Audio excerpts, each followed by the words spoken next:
Have you ever wondered who makes the best aggressive all-terrain tyre out of BFGoodrich, Falken, Kumho, Nitto and Toyo? I'm about to find out. I'll be testing these on-road, off-road, in the dry and wet, and hopefully the snow to find out exactly which of these 5 tyres is best for your needs. Okay, starting the video with off-road. Now, my original plan was to have an epic off-road shot of me sliding around this Raptor, and it went badly. The off-road test day was absolutely ruined by rain. Luckily, I had just about enough time to fit all the tyres in to do the test, but as we started filming, the heavens just opened and we had to stop the testing because the proving ground we were using, or the test track we were using, it's an autocross track. They had an event that weekend and they were understandably pretty worried about a big heavy Raptor in rear-wheel drive mode ripping it up with all-terrain tyres. We have one drone shot of the Raptor and some shots of it raining, so sorry about the footage. I'm just going to sit here and tell you about it. The tyres we have, they're all aggressive all-terrain tyres, so they're all pretty off-road focused, a kind of 50-50 split. We have the BFGoodrich all-terrain KO2. Sadly, the KO3 isn't made in this size yet. The Falken Wildpeak AT4W, that's the new one. The Kumho Road Venture AT52. The Nitto Recon Grappler AT and the Toyo Open Country AT3. So this is a pretty good bunch of tyres. None of them were bad off-road. The Toyo and Nitto were the slowest two of the tests, finishing on a very similar time. Now, I say slowest, it was a few percent off. All the tyres were very good, as I just said. The Toyo just felt a little bit soft. It just lacked a little bit of bite compared to the others, the better tyres in this test. And the Nitto, it did have good bite, but it just didn't seem to deliver the lap time. But both of them, like I say, none of them are bad, that they just weren't as good as the others on the test. Next up was the Kumho, just a second ahead. Now this tyre felt like it had more bite, a little bit more traction in the hard packed dirt we were on. It just wasn't a very compliant carcass. So what that means is as you're bouncing over the bumps and everything, the car doesn't feel stable on the tyre. It's jolting the suspension a little bit more, even with these big old Raptor shocks. You could really feel the difference between this and one of the more compliant tyres. And then as the car settles down, it doesn't sort of settle down softly, it sort of bounces around a little bit more. So although there was definitely more grip on the Kumho, it just, as an overall experience, it was a little bit more difficult to extract the grip from. The best two in the dirt was the BFGoodrich and the Falken. Now the BFGoodrich did have a little bit more grip and it was slightly faster around the lap, but I actually preferred driving the Falken. And this comes down to what I experienced with the Kumho. The BFGoodrich, like, excellent grip, especially in traction. And we did have a bit of a mud puddle, and where tyres like the Kumho, like, you just felt like the traction took a little bit longer to recover as you were going through the softer mud. The BFGoodrich was just excellent. It had good grip. But like the Kumho, the carcass was just a little bit firm and it was a little bit harder to extract the optimum performance from the tyre. So, like I say, over the bumps, you were struggling a little bit more. You were really fighting the car. And when you were sliding, it just took a little bit longer to recover. The Falken, on the other hand, it was a little bit softer in turning, and maybe it broke into a slide a little bit earlier at the rear than the BFGoodrich, but it was just so lovely and controllable and compliant and predictable. And I've said this before about the AT4W, it feels like it's got a really rounded grip circle, which means when you're around the limit, at the limit, trying to have fun, trying to push on, you could just trust the tyre and vehicle to do what you were expecting it to do rather than being surprised.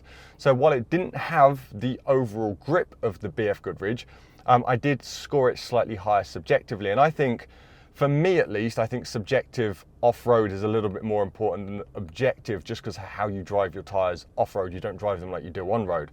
So that is my final results. I like the Falken the best, but the BFGoodrich definitely did have a tiny bit more grip. But overall, it was a very close field. Sorry it's not been quite as dynamic to look at. Hopefully I'll have more luck with the weather for the rest of the test, so let's move on. Wet handling. Now, a lifted Raptor probably isn't the best platform to learn really minute subjective differences between the tyres, because it's big and soft and heavy. However, you do notice some general trends, and in this wet handling test, there's basically 2 groups of tyres. There is the Toyo, Nitto and BFGoodrich. Now, all 3 of these tyres finished on very similar times, and they all had the same subjectiveness, and that is, unless I'm being a fool like that and trying to get it to drift, they just understeered a lot. And this Raptor, you can neutralise understeer with oversteer and get a good slide on, but that's not really representative of how you'd want to get around the road. So I've been trying to keep it neat and tidy, especially because this is a truck. The other 2 tyres was ever so slightly faster, and subjectively you could feel they had a little bit more grip, and that was the Kumho and Falken. Now the Kumho was definitely the most grippiest of the two tyres, but like off-road, the Falken was just a little bit more easy to manage, and it was a little bit more progressive, but the Kumho, like I said, ultimately had the best grip of all the tyres during wet handling. Wet braking did spread out the group a little bit more. Once again, the Kumho was the best, but BFGoodrich snuck up to second, narrowly beating the Falken. Nitto did beat the Toyo in wet braking. The Toyo finished last, about 11% behind the best, which is actually quite a big difference. And on a big heavy truck like this, you're going to really feel that, especially when you're braking down from really high speeds. Something to keep in mind. We also tested the tyre's hydroplaning resistance in deep water. The Nitto was the best, with the BFGoodrich a close second. The more closed-off tread pattern of the Kumho struggled to evacuate water quite as well as the rest of the tyres. Okay, dry, what are these tyres like in dry handling, or what are they like to live with? Well, firstly, dry handling. I did do the test knowing in advance after wet handling it was going to be a largely pointless exercise thanks to the Raptor and the small course, and it was. We didn't really learn anything from lap time. Subjectively, well, I'll put my subjective notes on screen. They're not all that enlightening. Everything felt that similar. If I was going to say anything, the Kumho was slightly sharper and had slightly less understeer than the bunch. And I think the BFGoodrich did feel like it had the least grip. Dry braking kind of represents that, just that singular point that we found. Falken was the best in dry braking, closely followed by the Kumho, and then the BFGoodrich was the worst. Now, the other important thing, and I think perhaps one of the most important things you guys are going to care about for these tyres, is what do they like to live with on the road. So I did a simulated road route that covered noise tests, comfort tests, coast down noise tests, turning noise tests, because all-terrain tyres, we know one of the biggest issues with them is noise and comfort, because they've got these big blocky tread patterns that produce a lot of noise, especially as they wear.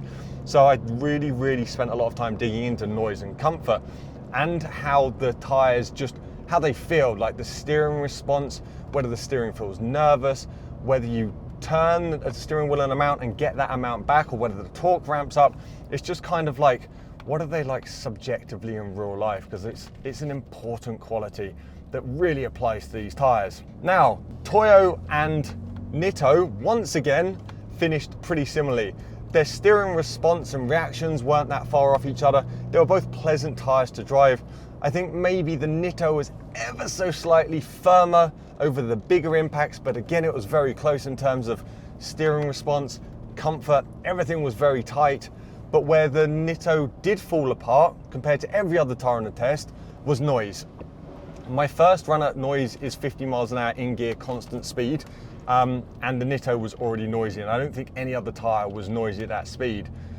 And then once we did the coast down, so I accelerate hard up to 70 miles an hour, put it in neutral, and then coast down, and then the Nitto was really loud. And then I roll into a turn at 50 and slowly break down to 30, and you could really hear a lot of noise when turning. The Toyo, when I was first driving down the 50 miles an hour straight, I got to 50, I was like, oh, that's really quiet. This is going to be a quiet tyre.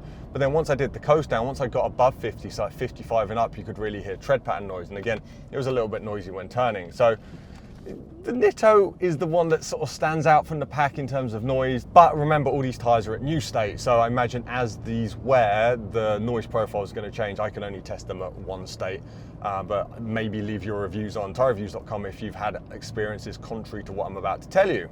Next up in my scoring system was Kumho, and like I touched on in dry handling, this was the sports tyre of the test. That is, it was the quickest off centre, and you turned a little bit sharper. And you know what, in a sports car, I think that's a nice quality. In a truck, I know it just felt a little bit too reactive and a little bit nervous. I think something like this should be lazy and soft and not slow to respond, but also not quick to respond. So that perhaps wasn't ideal, but in terms of noise and comfort, the noise was very good. It was a very quiet tyre. And the comfort over the smaller imperfections, it was fine. It was a little bit firmer over the big impacts, but nothing too drastic. Then we had the BFGoodrich, lovely tyre to drive on, not really have any negatives other than, again, over the really hard impacts, it did feel a little bit firm like the Kumho, but perhaps not quite as firm. And it just started, some noise started to creep in around 70, 75 miles an hour. Otherwise, a pretty nice tyre on the road. Unlike the Kumho, it had this nice, soft, relaxed steering. And while there was a bit of torque ramp up, I couldn't really mark it down for that. It was pleasant. Finally, we once again have the Falken. I feel like this might have a bit of advantages as it is the newest tyre on the test by quite a bit, I think. But the Falken had lovely soft steering, Very linear ramp up. I'd say the most linear ramp up of all of them, which I really appreciate. And it was probably the quietest overall. I didn't really hear it at any speed. Obviously there's always a bit of tire noise, but it was none of that whine even at 75 miles an hour that a lot of the other tires exhibited. So great job by Falken.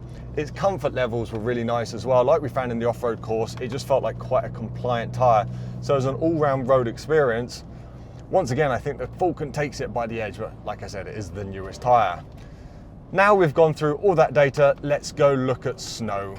Okay, snow, good news and bad news. The good news is I actually did some snow testing. The bad news is the conditions were terrible, so the data isn't quite as perfect as I would otherwise like, so I'm not putting a whole lot of emphasis on it.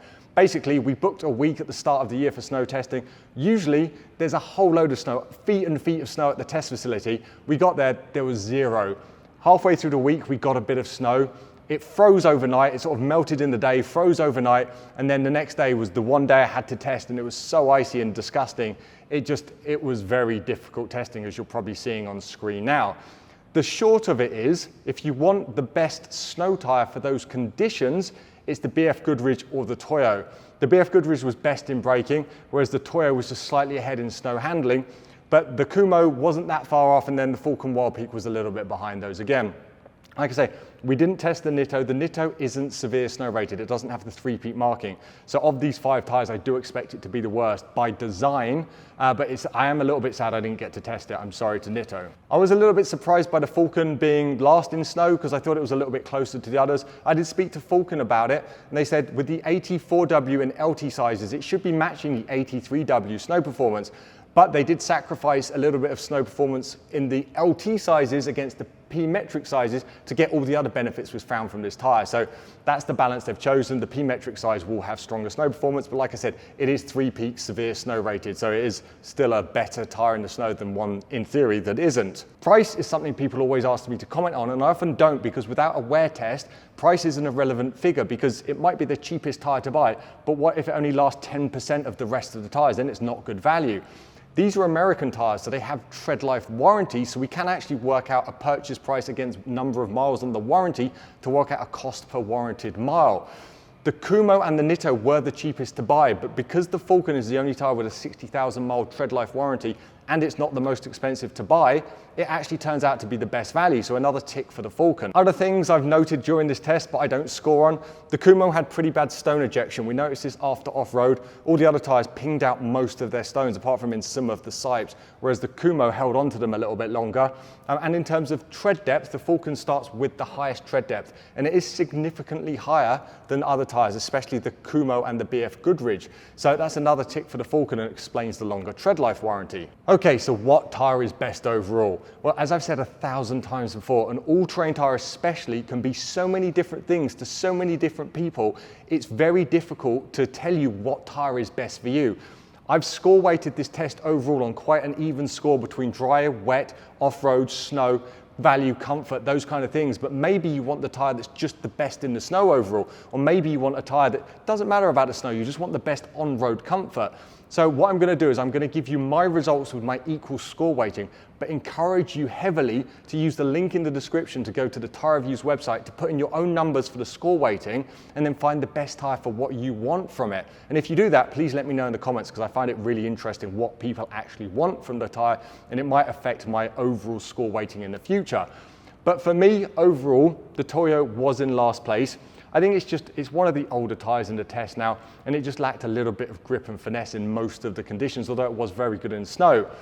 The Nitto was next, then it was the BFGoodrich and Kumho. They were very close overall on points, but they delivered it in quite different ways. The BFGoodrich was very good off-road and in snow, whereas the Kumho is definitely more focused on-road. It's less aggressive, there's more rubber and contact with the road that gives it that better on-road performance. But both these tires were a little bit firm compared to the rest of them.